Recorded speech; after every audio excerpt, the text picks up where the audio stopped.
Vai ter conversa, Vai ter conversa. Vai ter conversa? Vai ter conversa. E vai ter conversa sim. Na segunda-feira, dia 28 de setembro, começou oficialmente a campanha política em todo o país. Teremos no dia 15 de novembro eleições em todos os 5.570 municípios que definirão seus prefeitos e vereadores.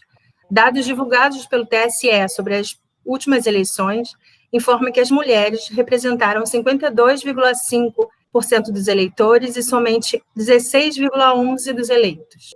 Bora conversar sobre isso? Em mais um episódio gravado remotamente, iniciamos hoje uma série falando de mulheres e política.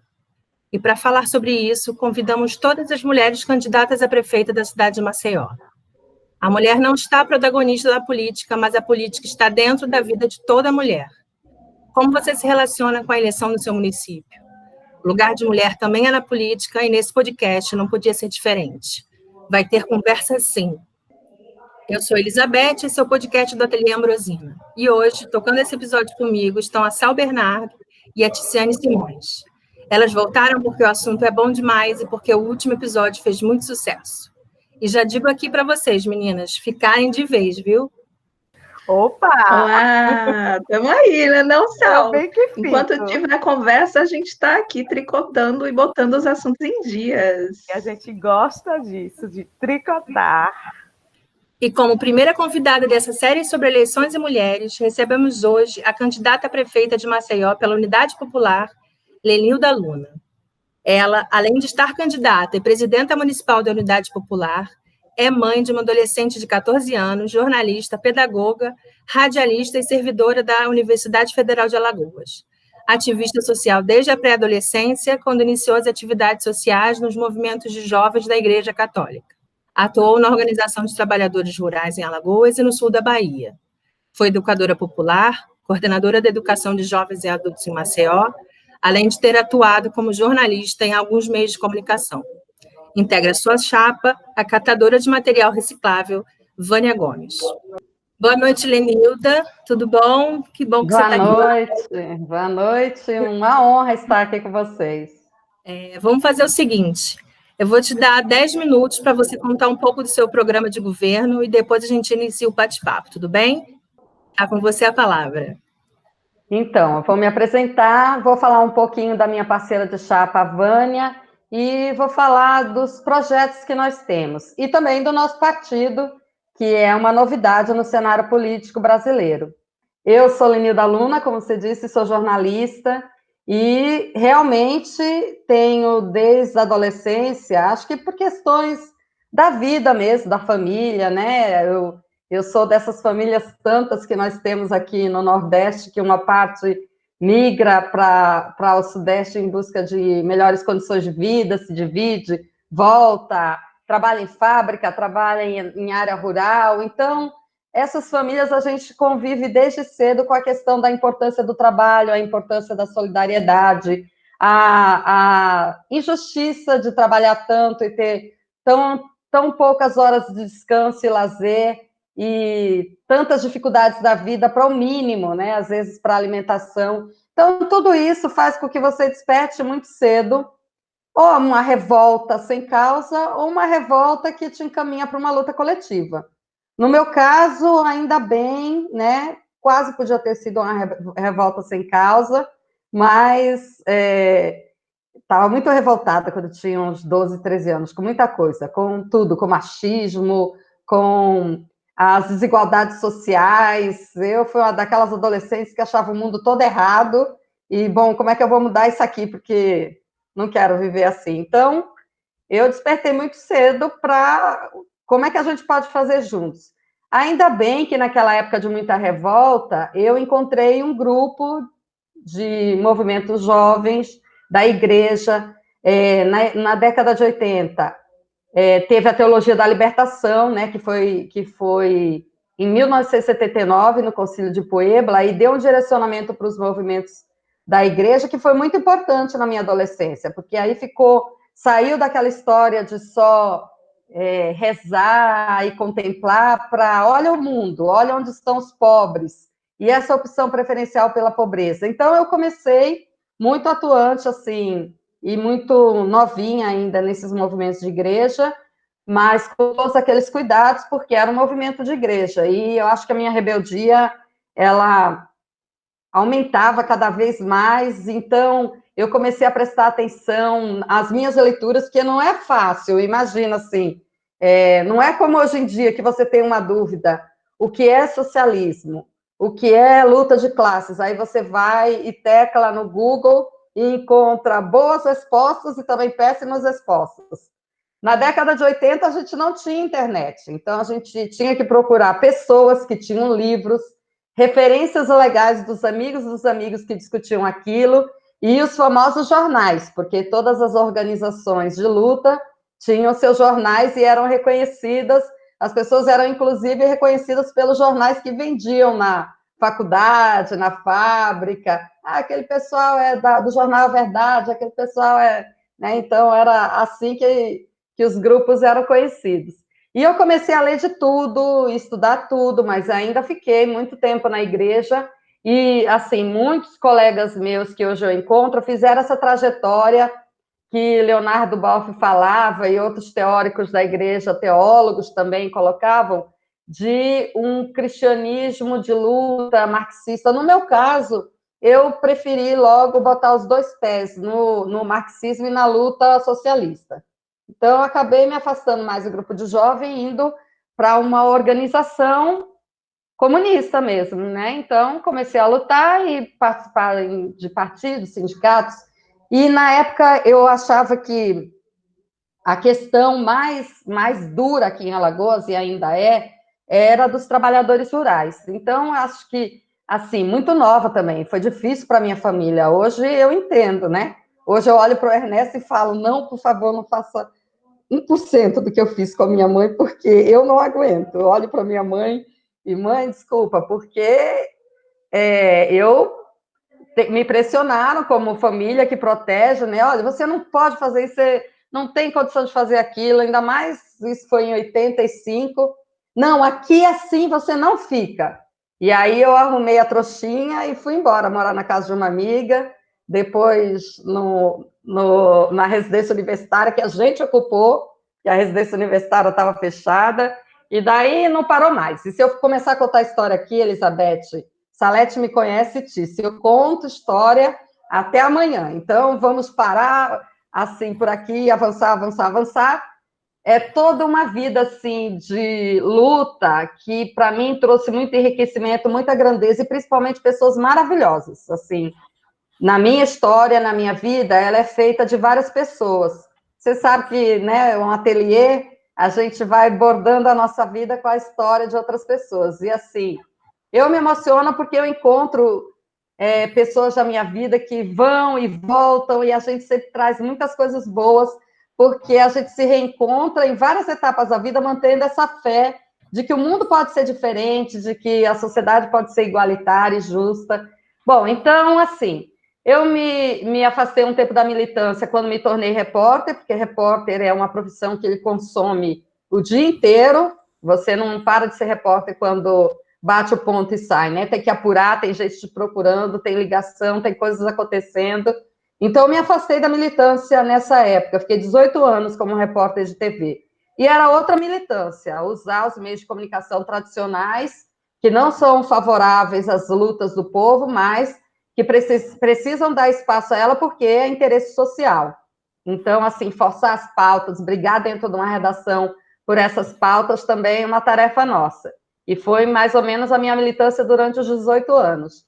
Até que Ernesto, meu filho, né? Porque, para mim, sempre foi fácil ter 3 empregos. Eu trabalhava, teve uma época que eu começava a trabalhar às 7 da manhã e parava 22h30, e os intervalos de almoço e jantar eram no deslocamento de um trabalho para o outro. Então, mas eu segurava a onda legal. Agora, assim, quando você se torna mãe, é mais difícil, porque você não é responsável só pela sua vida e sua péssima alimentação e suas poucas horas de sono. Você tem que organizar a rotina de uma outra pessoa. Então, pesou muito. O Ernesto pesou muito, assim. Ele não gosta que eu digo isso porque ele fala, mãe, então eu sou culpado de você não ser mais repórter? Eu não, Ernesto, não é isso. É que eu comecei a perceber que tem coisas muito importantes na vida da gente, além do trabalho, né? Então, assim, você me trouxe uma outra visão para desacelerar. E eu desacelerei mesmo, porque Ernesto, aos poucos, foi diagnosticado com, primeiro, dislexia, depois TDAH, depois autismo. E aí ele precisava de uma assistência maior da minha parte. Então, eu fiquei trabalhando só na UFAL, e era para o outro tempo me dedicar ao Ernesto, mas o Ernesto vai me desculpar, porque aí eu encontro o pessoal fazendo coleta de assinatura para criar um novo partido, e fui lá perguntar o que era, né? A gente está construindo a Unidade Popular, pronto. Entrei com tudo de volta na militância, com essa galera maravilhosa, né, que são trabalhadoras e muitos jovens da periferia, das várias periferias que a gente tem aqui em Maceió. Isso foi em 2014, e aí o meu tempo é assim, a luta social, o trabalho e o Ernesto também, que, né, precisa, claro que eu não vou abandonar minhas tarefas lá com ele. A gente, vocês sabem, né, como é se desdobrar entre tantos papéis que as mulheres têm, e a gente consegue. E aí, Elizabeth, que a gente está se conhecendo agora, Tice e Salete já me conhecem, eu participei de várias campanhas dos partidos de esquerda na minha vida, e sempre fui a assessora de comunicação, a coordenadora de campanha, a coordenadora de mobilização, nunca candidata. Coube a mim essa tarefa agora pela primeira vez. Então, vejam só, é tudo muito novidade. É um partido recém-fundado, que foi fundado apesar de uma legislação bastante rigorosa. Foi construído em mutirão, conseguiu 1.200.000 assinaturas de apoio em todo o país, e a gente dedicou para isso todos os dias durante 2 anos, não foi só final de semana. Todos os santos dias a gente dedicou. Eu fui para o chá de bebê da minha prima e levei a prancheta para coletar a assinatura. E minha mãe brava comigo de novo. Meu Deus, não vai mudar nunca. Aí, assim, e aquela tensão, será que todo esse esforço a gente não vai conseguir? Conseguimos. Então, dia 10 de dezembro, a gente comemorou muito, muito, muito, mas nem deu tempo de fazer festa, porque no outro dia já estava lá a nossa missão. E aí? Estamos legalizados, vamos nos organizar para participar das primeiras eleições municipais com a Unidade Popular. E aí a gente se organizou e as companheiras, os companheiros aqui de Maceió me deram essa tarefa de ser a candidata a prefeita, que eu assumo, assim, com muita honra, com muito orgulho, com muita dedicação. A gente tentou aqui, Elizabeth, negociar, discutir, construir candidatura, uma aliança de esquerda, mas, assim, não é fácil, não é simplesmente juntar siglas, né? Tem toda uma questão de programas, de propostas, de políticas, de alianças, que precisa ser muito bem costurado, principalmente para nós da Unidade Popular, que a gente nasceu, porque existia uma necessidade de uma diferença, né, programática e uma diferença de postura, e aí a gente não ia entrar num liquidificador às pressas de qualquer jeito. Então, tentamos, conversamos bastante, a gente queria, em alguns lugares, em alguns municípios, a Unidade Popular está em coligações muito legais com o PSOL, com o PCB, aqui acabou não sendo possível, então eu tenho uma companheira lindíssima e maravilhosa, que é a Vânia Gomes, está aqui na sede do partido hoje, da UP, e ela era pré-candidata a vereadora. Aí eu falei, bom, já que a Unidade Popular vai sair nessa candidatura, né, sem coligação, então a gente tem que fazer uma coligação, uma chapa de mulheres fortes, né, de mulheres trabalhadoras, de mulheres que têm um projeto assim que se apresente nos nossos rostos, né, que a gente possa se apresentar até sem palavras. E aí eu falei, Vânia, vamos ser minha vice, minha co-prefeita, nós duas juntas. E a Vânia ficou, assim, feliz, e eu fiquei muito mais feliz com a alegria dela, e aí somos Lenilda e Vânia. E depois eu falo como é que estão acontecendo coisas lindas a partir daí. Muitas histórias. Eu ando emocionada todos os dias. Cansada, mas emocionada. E aí, bora conversar, meninas? Quem quer começar? Vocês querem começar? Fazer algumas perguntas? Bora, simbora. A gente está cheio de perguntas, cheia de vontade de bater papo aqui. A vontade de termos mais mulheres nesses cargos de liderança nos faz querer debater e aprofundar. E aí eu acho que a gente já inicia um bate-papo, mas toma lá da cá, Lenilda, por que precisamos de mais mulheres na política? Então, a gente vê que aqui em Alagoas nós somos mais da metade do eleitorado, 53% aí em torno. E a participação política da mulher é ainda muito tímida, principalmente porque a gente conseguiu, através das cotas, exigir que os partidos abrissem espaço para mulheres nas direções dos partidos e nas candidaturas. Mas a gente vê que muitos partidos cumprem tabela, né? Tem que colocar uma mulher lá, então pega a esposa, Pega as irmã, laranjas, a tia, olha, fica aí para cumprir a cota. E a gente não vê essa mulher falar, a gente não vê essa mulher se posicionar. Nós temos a obrigação de sermos bastante diferentes, então, de demonstrar o protagonismo. E a UP, se vocês forem olhar os rostos da Unidade Popular nacionalmente, são mulheres e negras, na maior parte dos estados. Então, e são moradoras da periferia.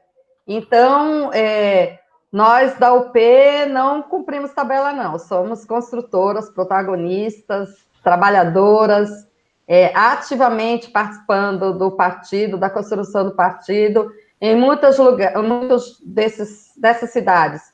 Somos as dirigentes do partido, eu sou a presidente municipal, e isso acontece em vários outros estados, onde as companheiras são presidentes municipais e estaduais, e então a gente já começa com esse protagonismo que faz com que a gente realmente fortaleça essa participação da mulher. Engraçado e interessante que você citou as cotas, e aí eu já pergunto, para você, é importante a cota na candidatura feminina e negras, né? Não só feminina, mas a cota para negros também? Como é que é a sua visão em relação a isso?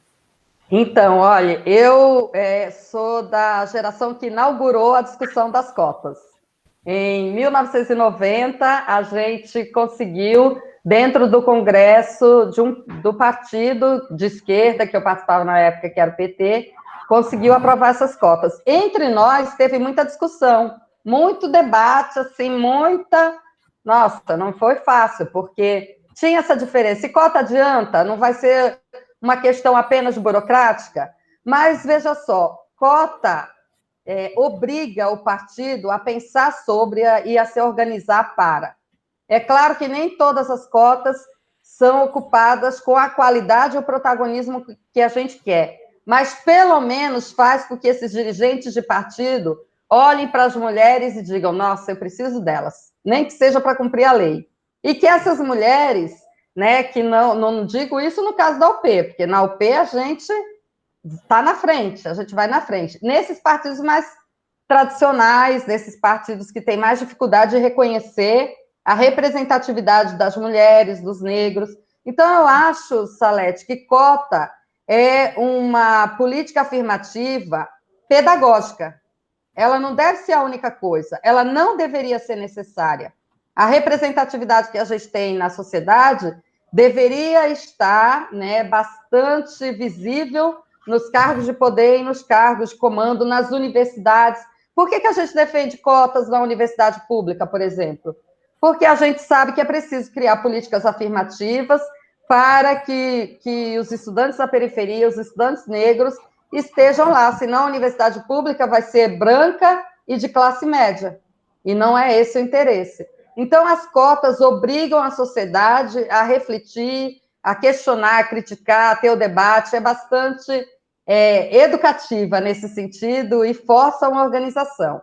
E eu espero que um dia elas não sejam mais necessárias, porque aí a gente vai ser 70%, 80%, 90% de tudo aí, de tudo, da cultura, da gestão, da direção dos partidos, e vamos à frente. Vai ser bom.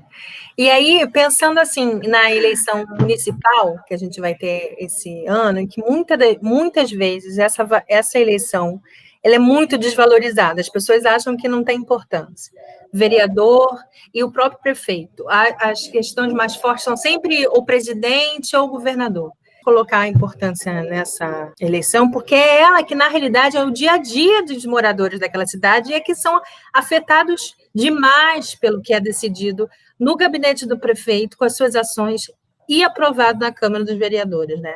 Então, eu queria que você falasse um pouco como é essa relação. Então, eu gostei muito de a gente começar nas eleições municipais, porque, como você disse, é o poder público mais próximo do cidadão, do povo, do morador, do bairro, da periferia, é onde você reclama com o vereador que mora no seu bairro sobre a rua que não está asfaltada, sobre o esgoto a céu aberto, reclama que o ônibus não passa. Então, todas essas questões do nosso dia a dia, do nosso cotidiano, passam pela prefeitura. E a gente vê que hoje existe uma política de desmonte do que a gente construiu na Constituição de 1988, mas naquele período que a gente, inclusive, teve muitas emendas populares, né? As emendas populares que a gente tinha era de buscar, escrevendo à mão mesmo, apoio para apresentar propostas às organizações sociais e populares à Constituição que estava sendo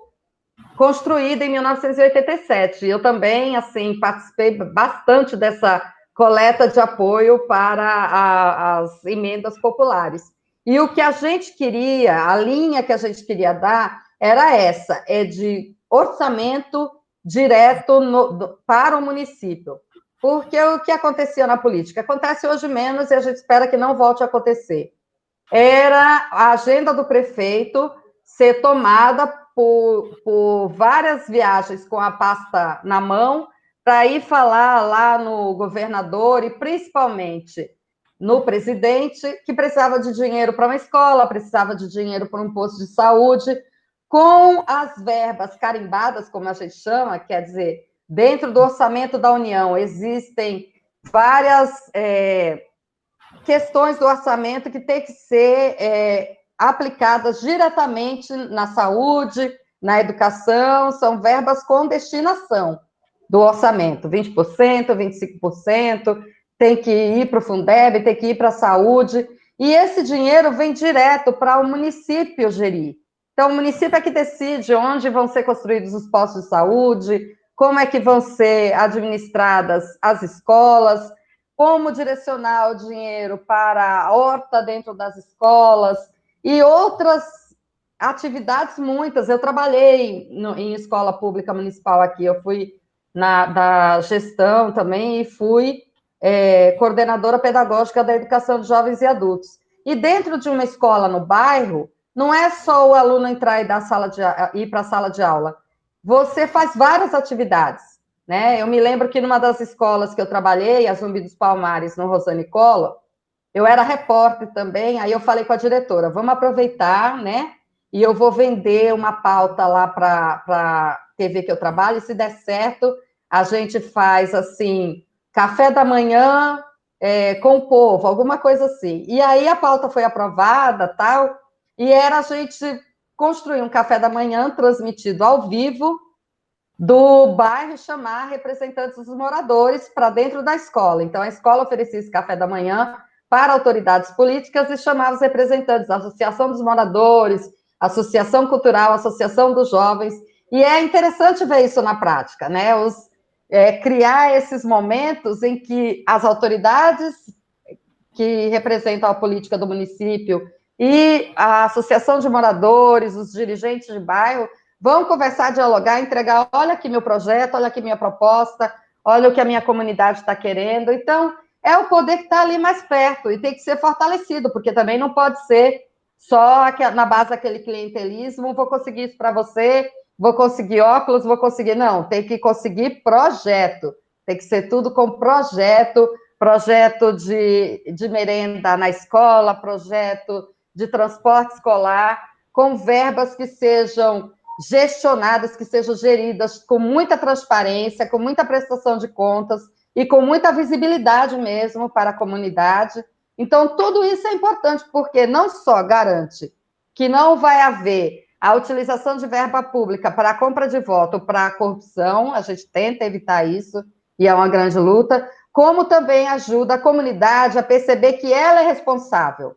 Ela não vai falar com o político para pedir coisas, ela vai falar com o político para exigir que ele cumpra a função do mandato dele, que é direcionar verbas do orçamento para as necessidades coletivas.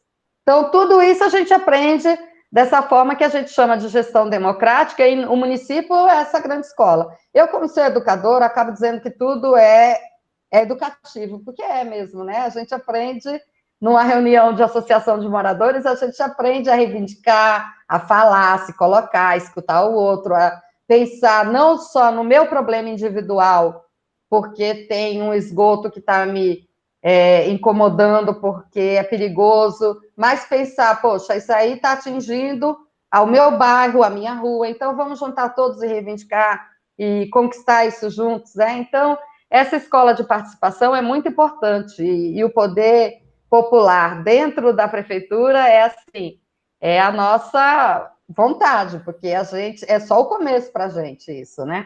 A gente não acha também que isso vai resolver o mundo, não. Vai nos educar a pensar mais alto, pensar em mudanças sistemáticas e estruturais que se dão para além do município, para além do Estado, para além de um país. Mudanças que não têm fronteiras, que tem que ser a organização, como disse o velho Karl Marx, e eu gosto, trabalhadores e trabalhadoras de todo mundo univos. É importante essa fala que você levanta, Lenilda. Aí eu já aproveito o gancho dela para que a gente possa conversar um pouco assim o como que a gente consegue dentro de um país tão polarizado, né? Desde o golpe lá de trás que a gente vive um levante de uma polarização dentro de um país entre certo e errado, direita e esquerda. Então, assim, isso tão posto de uma forma tão cruel, inclusive, porque existem muitas coisas que não estão nem lá nem cá, e o ideal é a gente se construir dentro desse lugar de conviver com essas diferenças e não tentar uniformizar um discurso em supremacia ao outro, né? Dentro disso, eu queria entender como que se faz uma mulher vereadora, uma mulher prefeita, com uma vice-mulher periférica prefeita, como que ela pensa em governar uma cidade com esses vereadores, e é uma bancada que está se levantando aí, como construir e como governar dentro desse lugar, dessa polarização que está sendo construída entre direita e esquerda? Para a gente, sabe, Tícia, a polarização mesmo, que tem que vir à tona, é a polarização entre os interesses da classe trabalhadora e da classe dominante. O que a gente percebe com tanta informação desencontrada é que, como dizia Paulo Freire, quando a educação não é libertadora, o oprimido tem vontade de ser o opressor, né? Então, é muito isso que a gente está vendo, né? O discurso de ódio, ele fortalece essa revolta sem causa, que eu falei que da adolescência, assim, eu quero, sei lá, sair chutando lata pela rua. Então, e acha que isso vai resolver, e não resolve, né? Então, mas muito dessa revolta, dessa rebeldia, principalmente dos jovens, dos homens, o Bolsonaro soube capitalizar num discurso de fora da ordem, de eu faço o que eu quiser, eu atiro, né? Alimentou muito essa história do machismo e soube também usar a polarização com as pautas das mulheres como se o feminismo fosse uma coisa pecaminosa, nojenta. Então, todo esse imaginário ele soube trabalhar muito bem. A gente tem que saber desconstruir isso, mostrar que nós não somos bruxas, nós somos mães, nós somos trabalhadoras, nós queremos a mesma coisa que você quer, embora você diga que é de direita e grite por aí, minha bandeira jamais será vermelha, tá? Eu não vou brigar com o pobre de direita. Mas ele está dizendo que a bandeira jamais será vermelha. Meu irmão, a bandeira sua pode ser de qualquer cor. Vamos discutir aqui qual é o seu salário? Quando a gente vai aqui na questão mesmo, quanto é que você ganha para ficar segurando essa bandeira? Como é que está a sua vida? Sua vida está tranquila? Sua vida é maravilhosa? Não é, né? O auxílio emergencial está te salvando da fome que está batendo na porta de todo mundo? Então, quando as pessoas percebem que o negócio não é verde contra vermelho, nem direita contra esquerda, mas é classe trabalhadora sendo cada vez mais explorada por uma pauta neoliberal, que vai nos tirando a terra, vai nos tirando as árvores, vai nos tirando o ar, vai nos tirando a vida, para acumular riqueza para umas poucas pessoas. E aí eles estão destruindo o planeta e devem estar pegando essa riqueza e construindo um foguete para procurar, né? Para que você acumula tanta riqueza? Aí eu concordo com a Bíblia. Aí eu concordo. Para que acumular tanta riqueza que será corroída, né, pelo tempo? Né? Onde está? Tua riqueza está teu coração. Tua riqueza está aí nesse monte de dinheiro? Você vai fazer o quê quando terminar de destruir esse planeta? Vai pegar todo esse ouro, botar num foguete e levar para Marte, sem água, sem saber se a gente pode viver lá? Então, vale a pena destruir o mundo para ficar rico? Destruir as pessoas, explorar todo mundo? Para mim, as pessoas dizem que o socialismo não tem lógica. Para mim, o capitalismo não tem lógica, não tem lógica esse liberalismo. Tem alguma lógica se você para pensar, e eu ainda penso muito como adolescente, né? As coisas, para mim, são muito simples. Dá para ter lógica em você destruir o subterrâneo de uma cidade, como Maceió, para tirar salgema, e não se preocupar que um dia esse buraco ia desabar e ia destruir 4 bairros de Maceió, ou mais, né? Porque ninguém sabe realmente quanta... Dá para ter lógica você pensar que vale a pena enriquecer e acumular lucro em cima da tragédia que foi construída aqui em Maceió? São 4 bairros afundando. Você passa lá, Elizabeth, as meninas sabem do que eu estou falando. Você passa lá e parece que teve uma guerra, que soltaram uma bomba. Quando foi a Terceira Guerra Mundial, que eu não vi? Mas está lá. Só parece, que ninguém fala... Parece cena de filme, né? É. A gente Só assiste que aqueles filmes e vê aqui. O apocalipse zumbi. Exato. Mas sabe qual é o problema? Como não caiu de uma vez, como a barragem lá, né, de Brumadinho, não foi assim... Então, não criou impacto. Mas é muito sério o que está acontecendo aqui em Maceió, Elizabeth. E ainda por cima, pense na loucura. A gente tem aqui em Maceió uma cidade muito vocacionada para o turismo, mas não turismo de resorts. Turismo de povo que dança, que faz artesanato, que tem assim os seus restaurantes caseiros para fazer um sururu, uma muqueca de peixe. As meninas sabem que é isso, é uma lindeza. Né? E aí você vai lá e tem um coco de roda, e turista quer ver isso, turista não quer, resort é igual em todo lugar. Aí o pessoal vai pegar a região mais bonita, que tem esse turismo, que movimenta o negócio de famílias, né? Não é só de empresas, mas são famílias que vivem desse turismo, desde a moça que vende a brasileira, que é um tipo de bolo muito legal que a gente tem aqui, até o pessoal que faz dança, que pesca, que cata sururu. Aí estão querendo botar essa Braskem para escavar essa região. Eu espero que a sociedade alagoana se levante mesmo, e eu estou junto, viu, gente? Levantou, eu já fui lá dar o apoio que eu posso para essas bandeiras de luta, para denunciar o que está acontecendo, porque eu acho que as candidaturas, como a minha de Vânia, elas são tribunas populares. A nossa campanha não é ficar pedindo voto. A nossa campanha é... Onde é que tem luta hoje para eu lutar junto? Tanto que o meu primeiro dia de campanha foi na Vila Ematé, que é uma vila aqui que sofre muito com falta de tudo. Falta posto, creche, saneamento, falta tudo. Então, a gente lançou a campanha lá. Na segunda-feira, a minha agenda foi ir lutar com os rodoviários que foram demitidos no início dessa pandemia e até agora não receberam salário e nem baixa na carteira. Eles não podem nem ao menos ir pedir, procurar um outro emprego, porque ainda... nem o seguro. Então, a gente foi lá para a porta do Ministério Público do Trabalho para pressionar, assim, para pressionar a opinião pública e a justiça a ajudar esses trabalhadores.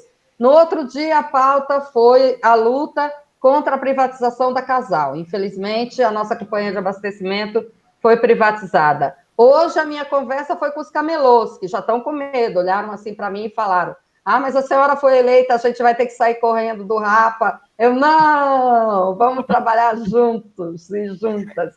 Sentei, comi lá uma salada de frutas da Rosinha, muito boa, e falei, olha, não é possível que o poder público, que tem que cobrar lá bilhões que as empresas de ônibus devem de imposto e não paga, que tem que cobrar bilhões do lixo, fique preocupado com o que pode estar havendo de desvio de recursos, porque você está vendendo sua salada de frutas aqui, Rosinha.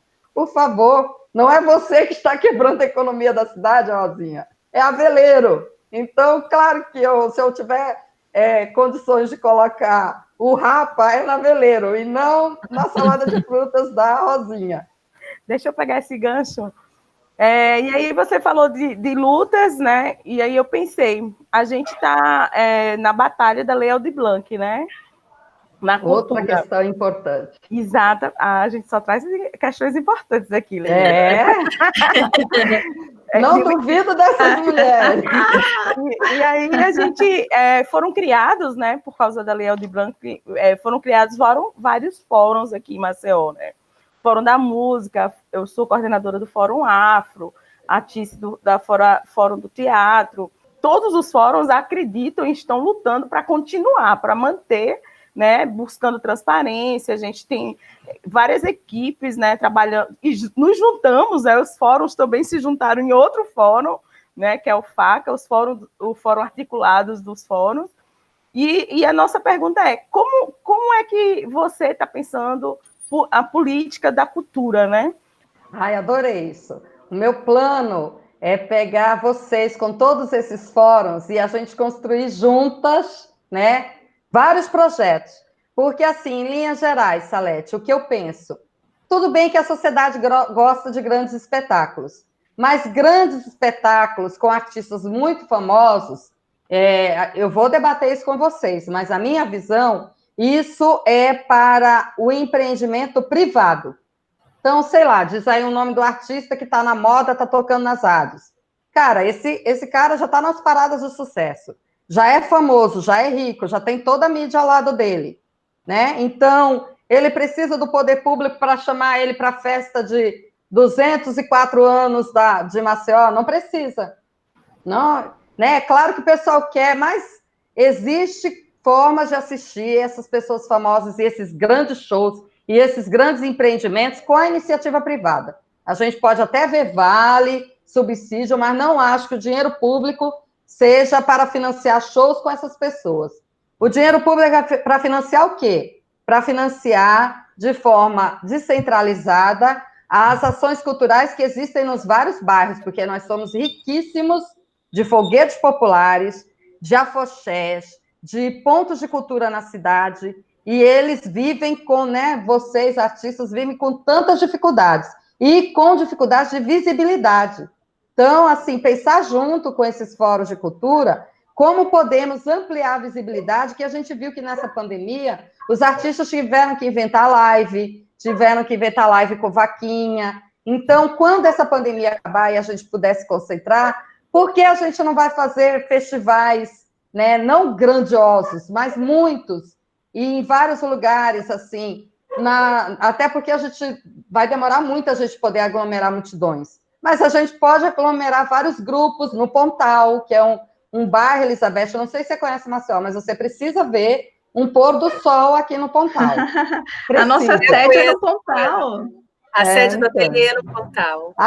Que lindo. Então. Eu sou casada com uma alagoana raiz, eu já tô me sentindo... Mais alagoana que a gente. Então você sabe do que eu estou falando. A Elizabeth, ela descobre os cantos da praia do litoral norte e a gente vai depois, Lenilda. Ela que está dando as dicas. Então estou falando com uma alagoana. Não, já vou tratar você como alagoana, que estou falando com uma alagoana. Uma honra. Então, a gente tem esses pontos de cultura que precisam ser valorizados. Quando eu era criança, no Natal, a minha mãe me levava para a Praça da Faculdade para apostar no cordão encarnado e no cordão azul do pastoril. Cadê isso, gente? Era um acontecimento da família. Todo mundo ia para lá, você encontrava suas coleguinhas de escola todas lá, discutindo se a gente ia apostar no cordão encarnado ou no cordão azul. Ninguém ia para a praça esperando encontrar um espetáculo aberto de um artista caríssimo, famoso, que veio lá de São Paulo, do Sul, ou sei lá o quê, que apareceu num desses programas de auditório. Não, a gente ia para brincar, né? Na minha infância, a gente disputava muito as quadrilhas do bairro, tinha quadrilhas em todos os bairros. Então, eu acho que um projeto de cultura público tem que se dedicar a esse tipo de iniciativa. O que as pessoas estão fazendo? O que as comunidades estão construindo? Quais são as expressões culturais que existem ali? Desde o skate dos meninos até o rap, lá no Jacintinho. Como é que o poder público pode estimular, ajudar, criar palco? Porque o poder público não tem que fazer para eles, né? Eles estão fazendo.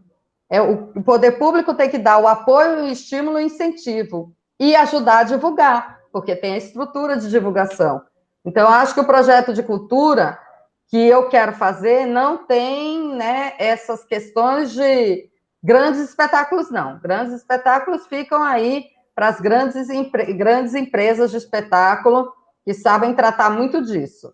A gente quer trabalhar muito a prioridade da cultura popular, das várias formas de expressão dessa cultura que vão desde a culinária até a dança, o artesanato, tudo.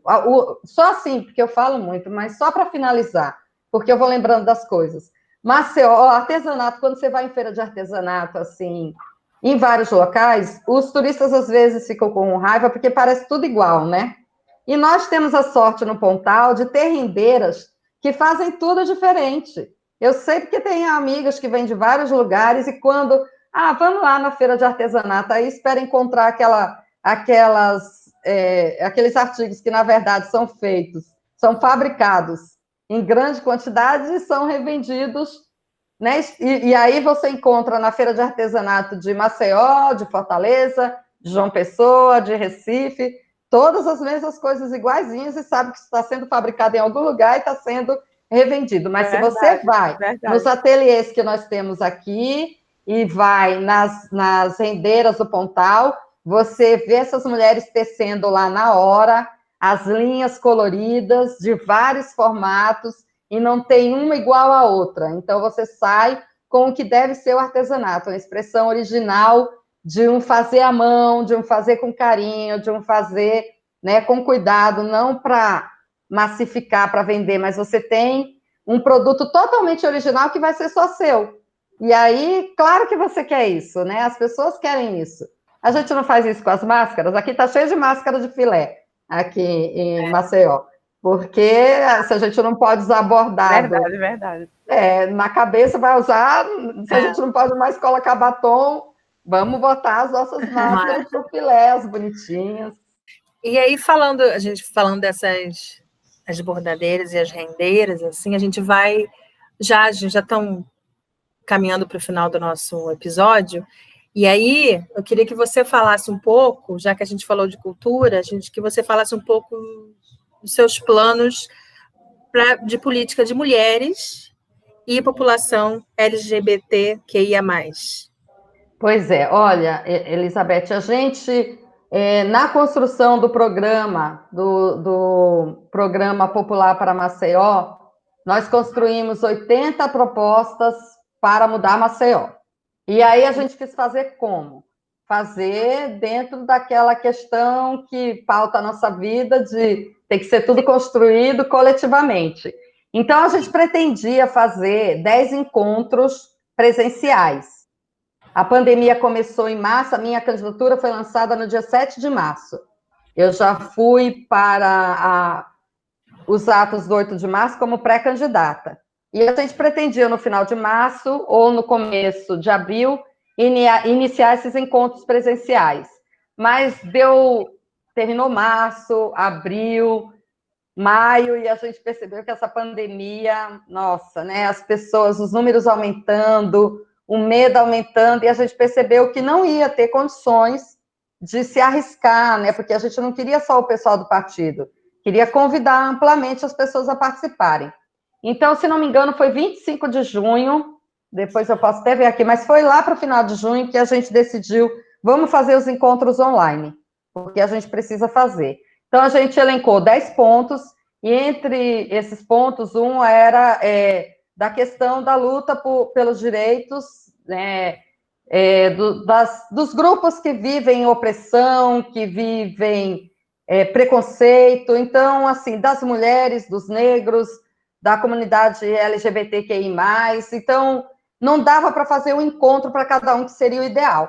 A gente já não teria mais tempo, porque a gente esperou muito, então vamos juntar, fazer um programa e construir esse programa de direitos humanos, Sociedade de Direitos Humanos. E aí, esses pontos que tem aqui, como criar uma Secretaria Municipal de Direitos Humanos, combate ao racismo, bem como a Secretaria Municipal de Mulheres e combate à LGBTfobia, garantir programas que, né, estimulem o respeito à vida, independente de orientação sexual, gênero, cor e religião, ampliar centros de referências e centros integrados de atendimento à mulher vítima de violência doméstica, e tem alguns pontos aqui, se eu for ler, eu acho que eu demoro muito. Promoção de saúde da população negra, e aí a gente tentou, num programa, num tópico do programa, criar os vários pontos que foram debatidos, né, nesse encontro que a gente teve, Centros de Atendimentos Públicos para Mulheres LGBTs Vítimas de Violência, então, criação de maternidades e centros de parto humanizado. A gente foi ouvindo, que eu acho que o mais importante do que propor é escutar quais são os anseios e os projetos que as pessoas querem. E aí a gente foi construindo isso e formulamos esse programa Direitos Humanos e Sociedade. E aí tem, assim, uma parte importante sobre a questão da mulher, da comunidade LGBTQI+, sobre a promoção da igualdade racial, todas essas questões, o mais abrangente que a gente pôde. Bora conversar? No Conversa Fora, cada participante conta uma situação, dá um exemplo, um fato que tenha rolado recentemente e tem alguma ligação com o tema, que não concorde, que ache péssimo, que precisa ser denunciado ou problematizado. Aquela conversa que é foríssima e a gente quer mantê-la bem fora mesmo. E aí, quem começa? Quer começar, Lenilda? Qual é essa conversa fora de hoje? Bom, eu acho que pela questão de hoje, né, porque tem várias questões que são conversa fora, mas pela questão de hoje, eu acredito que eu levantaria a questão da casal, porque me entristece ver o nosso órgão público que cuida de um setor estratégico, como saneamento e abastecimento d'água, que são setores estratégicos demais, principalmente para as mulheres, que são as donas de casa, as mães, as que cuidam da saúde da família, né? A gente ainda tem esse papel muito forte. Embora a gente tenta dividir, ele acaba recaindo principalmente sobre nós. E imagine ter dificuldades de lavar as mãos no meio de uma pandemia, de lavar sua roupa, de dar água potável para o seu filho. Já era difícil com a água sendo gerida por uma empresa estatal. Imagine agora que ela é privatizada, e não venham me falar de eficiência, porque eficiência para essas pessoas é sempre tornar esses serviços que são públicos e devem ser universalizados um privilégio. E aí é muito bom e muito fácil ser eficiente quando é eficiente para um grupo pequeno, quando é ser eficiência para os bairros da área nobre, para os conjuntos habitacionais de alto padrão, que estão cada vez ocupando mais espaço na cidade, empurrando cada vez mais as comunidades populares para a periferia, já não estão expulsando tanto para a periferia de Maceió, que o povo de Maceió já está indo morar em Rio Largo, já nem está morando mais em Maceió, já está indo para lá, já está indo para Rio Largo. E aí, eu fiquei bastante preocupada com isso, porque a gente sabe o que isso significa. A gente lembra, assim, do que era aquele período em que os caminhões de água iam para os povoados e para as cidades pequenas, e só bebia daquela água quem tivesse fechado aquela política clientelista de, olha, é doutor fulano que está dando essa água para você. Isso é humilhante, é ridículo, porque não é um presente a água, é um direito. E aí eu estou bem triste e acho que é um fora mesmo, essa privatização da casal. Muito bom mesmo esse conversa fora total. Quer emendar aí, Quem Tis? vai? Segue aí. Eu posso, com o meu conversa fora dessa semana, desse papo, vai para o caso da Carol. Carol, jogadora de vôlei, que foi condenada por ter gritado fora Bolsonaro.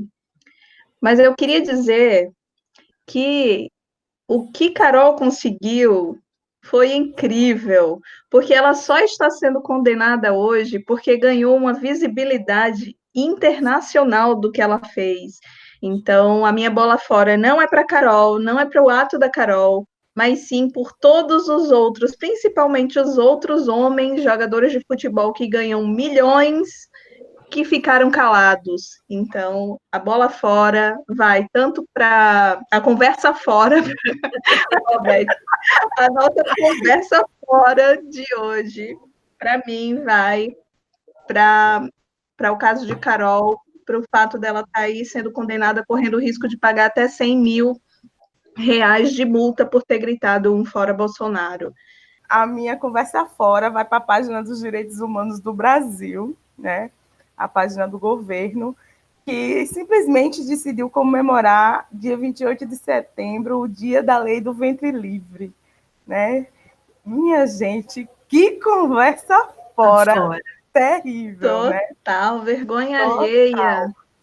Para quem não sabe, né, a lei do ventre livre, para quem está ouvindo e é novinho, né, porque a Lenilda falou de tanta coisa que eu até estou me sentindo com quase 50 anos. E aí, eu já passei.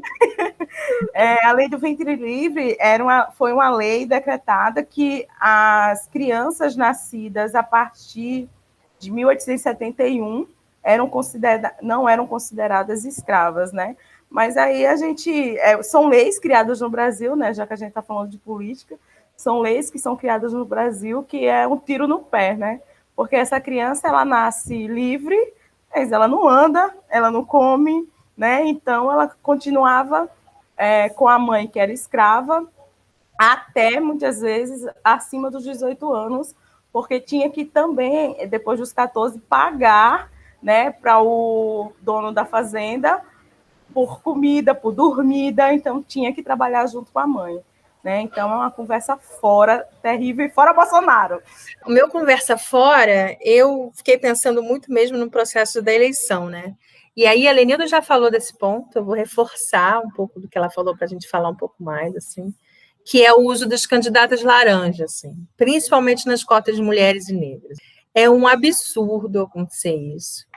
Porque muitas vezes é por promessa, é por coação, é por falta de explicação, é achando que a pessoa está fazendo um favor.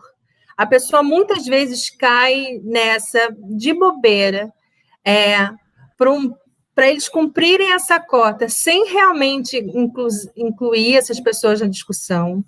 Isso é muito comum. E o uso de laranja já é uma política muito errada, conversa foríssima, normatizada no país. E o uso para usar laranja para candidaturas é mais grave ainda, porque a pessoa está sendo usada para uma coisa que vai voltar para ela de um jeito, e muitas vezes ela paga depois por isso, porque ela botou o nome dela. Se vem algum escândalo, na última eleição aconteceu isso. Mulheres que vazou algumas informações de laranjas usadas no partido do ex-presidente, e elas explicando como é que foi, que às vezes é uma promessa de que vai participar, ela não vai, tem de todos os tipos. Tem daquela que quer ajudar, tem aquela que não quer, tem gente que... Então, assim, essa coisa do uso do laranja para esse cumprimento das cotas, que não é por isso aí, deveria, né? A importância da cota é para botar a pessoa lá dentro, nem que seja na marra no início, mas que isso vai transformando, porque ela vai começar a participar e aquilo a participação dela vai virar mais normal, é o que a gente luta. Mas essa coisa do laranja, para mim, é conversa foríssima. E agora a gente vai para conversa dentro. Conversa dentro é aquilo, uma situação, um exemplo, um fato, que a pessoa acha que tem que ser celebradíssimo. Pode ser qualquer coisa, mas que a gente acha que tem que trazer para dentro sempre da conversa. E aí, podemos seguir a ordem? Eu vou fazer um conversa dentro, já que é dentro mesmo, Então, vou fazer bem caseiro, tá certo? Eu quero comemorar que a UP, a Unidade Popular, que está participando pela primeira vez das eleições, é o partido com maior número de candidatos de negros e negras. 69,9% são candidatos e candidatas negros e negras no Brasil. Então, temos uma primeira participação bastante firme, né, na questão das pessoas, né, da luta contra o racismo.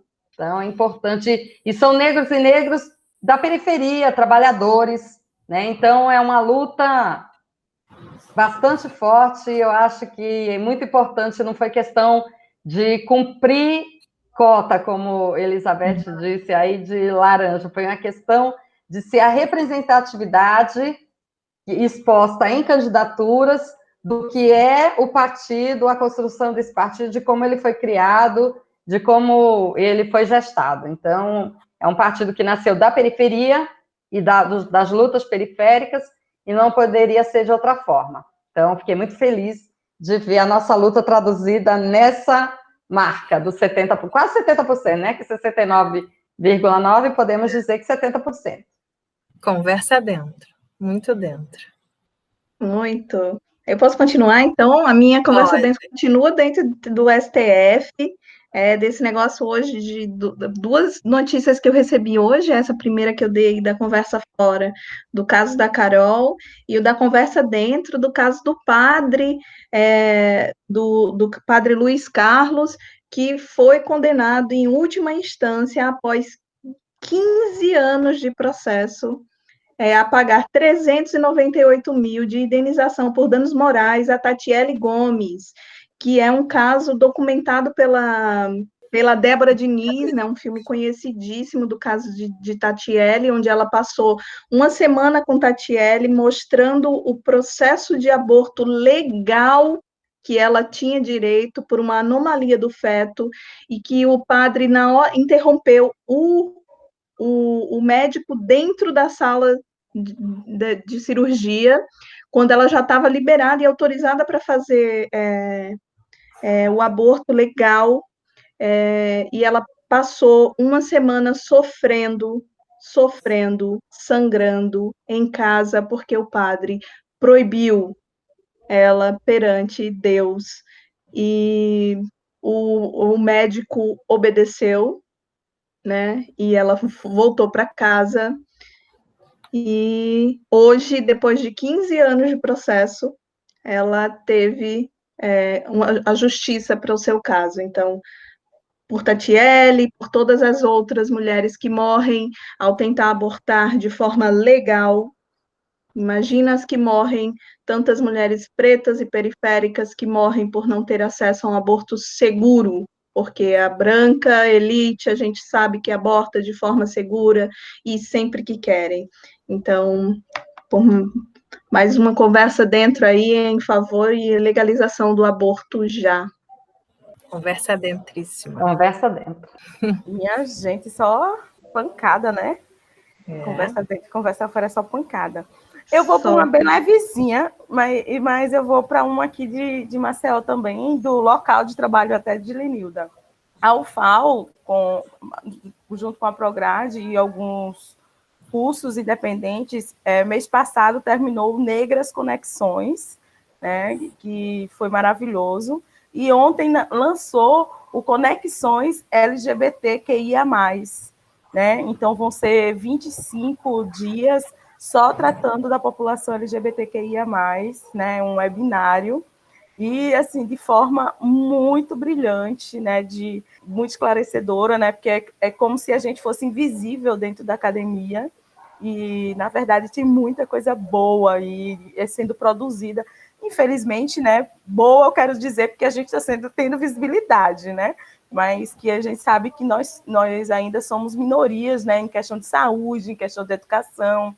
Se a gente for falar de LGBT de rua ainda, né, então a gente ainda tem muita coisa para lutar, mas a visibilidade é coisa boa, né, então parabéns ao FAO, parabéns à Prograde, né, e a Conexões LGBTQIA+. Conversa dentro. Conversa dentro. Bem, a minha conversa dentro, assim, é um pouco... Também tem a ver com a eleição. Eu sou muito a favor de uma criação de uma frente ampla, sempre de esquerda. Sou muito a favor. E aí boto como celebração nessa eleição a frente ampla que foi feita no Sul com a Manu, que está lá como primeiro lugar, né, nas campanhas. Eu sou do Rio de Janeiro, nasci lá, sei que a cidade como é, todo mundo conhece, as dificuldades com as eleições e os governantes, e a confusão que rolou com a questão do vai ter frente ampla, não vai, Marcelo Freixo saiu, e agora a gente tem 2 mulheres negras se candidatas opostas. Eu sou sempre a favor de uma frente ampla. Eu acho que quando a elite quer se juntar, eles vão se juntar. Eles dão um jeito de se juntar. E eu acho que falta a gente sentar. Para mim, precisava assim, senta aí, vai para um quarto, só saiam daí depois de se resolverem. Você fica com essa parte, você fica com essa parte. Aí você discutir isso, aí você discutir isso. E só sai daí depois que tiver uma decisão.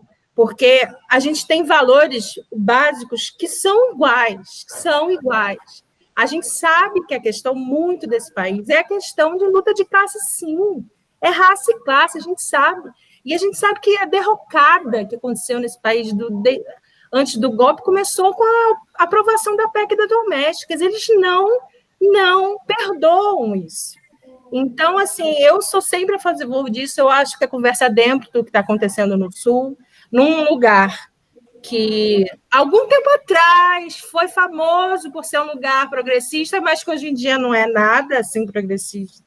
Então, eu acho que a gente tem que celebrar isso, sim. Conversa dentro, para frente ampla. Nossa, e aí por que a gente não teve Maceió, hein? Quem sabe, né? Da próxima a gente consegue. Mas essa construção, ela demanda, como disse, sentar e vamos nos resolver, né? É assim que constrói. Se a gente é da democracia, eu penso assim, se a gente defende a democracia, sabendo das suas dificuldades, porque é um caminho difícil de ser, porque é democrático, se a gente defende isso, a gente acredita nisso, tem que chegar. Mas tudo bem, eu sei que não é tão simples assim, que tem um monte de coisas, senões, mas fica aí. Se for juntar, eu já estou dentro aí para ajudar no que for preciso para que isso aconteça. Vamos juntar. Você agora, vai ser né? Lenilda, a Elizabeth vai ser a moça que vai botar cada um no seu quartinho para pensar. Não, no mesmo quartinho, para a gente se entender. E aí, eu acho que a gente vai encerrando por aqui. Meninas, vocês querem fazer mais uma pergunta? Eu me sinto bem contemplada, a gente bateu um papo bem legal. Eu acho que eu queria fazer alguns pontos, né, assim, de reforçar alguns pontos que eu acho importante da presença da Lenilda, inclusive na campanha. Eu acho que a forma de construção do teu plano de governo, ela é exemplar, eu acho que ela demonstra um pouco do que é esse lugar de construção da UP. Fico muito feliz, assim, né, desse lugar, já nascer nesse lugar junto com Vânia, de uma representatividade tanto feminina, quanto negra, quanto periférica. A gente sonha em ter uma dessas 3 coisas, né, dentro da prefeitura, e a gente poder ter a possibilidade de ter as 3 é muito interessante dentro de uma campanha. E é isso, eu gostaria só de reforçar esse lugar da construção participativa aí, e caso meio que de exemplo, um tanto, né, para que a gente não receba sempre as coisas de cima para baixo, né, como a gente já meio que conhece o fazer dentro da cidade de Maceió, como vem sendo feito, né, como que sempre foi sendo feito. Sal, quer falar alguma coisa? Eu fiquei bastante contemplada, a Lila até respondeu coisas que a gente nem esperava, né, assim, mas dar o parabéns, né, dizer que estamos aí, a nossa luta feminista, né? E parabéns. E vamos nessa. Vamos nessa. Lenilda quer falar para a gente, quer encerrar, fazer sua fala final? Eu quero agradecer muito, foi muito bom conversar com vocês. A gente aprende muito, né? Quando a gente senta assim e conversa com essas mulheres maravilhosas que nós somos, e a gente se fortalece muito. Lá no fundo, todas nós temos nossos medos e inseguranças, porque não fomos preparadas desde novas para ocupar esse espaço, sempre disseram que é ousadia, olha o que vai acontecer. Então, você tem que enfrentar muitos medos dentro e fora, né? Medos reais e medos imaginários. E acho que quando eu converso com as mulheres que são militantes, que são lideranças, que são cientistas, lideranças em qualquer área, elas sempre tiveram que superar muito medo e muita insegurança para poderem desenvolver aquilo que elas sabem fazer com maestria. E sempre necessitaram disso que a gente faz agora. Precisamos nos fortalecer umas às outras, né? Acho que essa palavra sororidade é bem isso. A gente respeita a colaboração de cada uma, valoriza, incentiva, estimula, reconhece e diz, olha, o que você está fazendo tem relevância, então vamos juntas na arte, na poesia, na dança, na política, em casa. Então, muito bom conversar com vocês, compas, muito fortalecedor. Então, acho que a gente também me sinto bem contemplada, queria muito agradecer a sua disponibilidade, assim, para ter essa conversa com a gente, e estamos com você, que você precisar, conte com a gente se precisar de alguma coisa, boa sorte aí na campanha, e eu acho, assim, reforço a importância desse partido tão diverso. Eu acho que quando a gente não consegue entrar nas instituições que já existem, a gente tem que dar um jeito de entrar. Então, muita gente reclama e critica mais um partido, vai ter que ter partido enquanto tiver diversidade precisando ser contemplada, né? Então, agradecendo, assim, em nome do ateliê e do podcast, e a gente encerra aqui mais esse episódio e esperamos fazer mais uma conversa com a Valéria Correia e com a Nina Tenório para conseguir fechar essa série de mulheres na política. Bora conversar?